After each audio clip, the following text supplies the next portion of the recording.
Ready. అందరికీ నమస్కారం.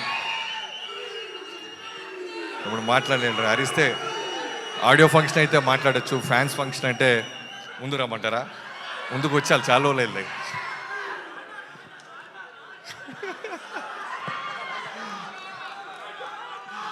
So అందరికీ నమస్కారం. ముందుగా ఫ్యాన్స్ అందరి తరపు నుంచి రామ్ చరణ్ గారికి పుట్టినరోజు శుభాకాంక్షలు.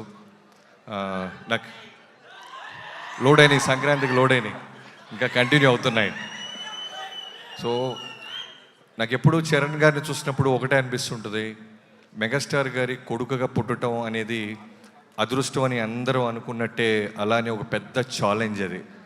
అంటే జీరో నుంచి ఒక Konidela Sivasankar Varaprasad transformation to megastar అయినంత ఎంత కష్టమో, చిరంజీవి గారి కొడుకుగా మళ్ళీ అలానే చిరంజీవి గారి స్థాయికి వెళ్ళాలన్నా, పవర్ స్టార్ గారి ఒక బాబాయ్ ఒక స్టార్ డమ్ని కాపాడుకుంటూ వెళ్ళాలన్న అదృష్టానికంటే మించిన బాధ్యత, భరోసా.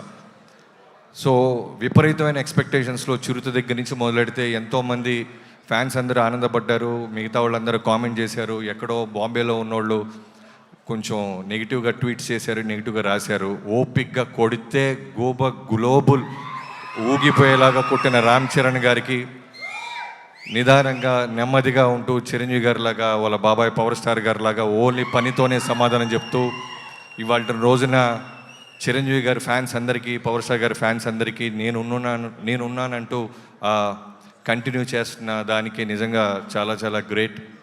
So thank you so much. ఇక్కడికి వచ్చినందుకు, నన్ను పిలిచినందుకు చిరంజీవి గారి ఫ్యాన్స్ అందరికీ థ్యాంక్ యూ. పేరు పేరున హ్యాపీ బర్త్డే చరణ్ గారు. Thank you.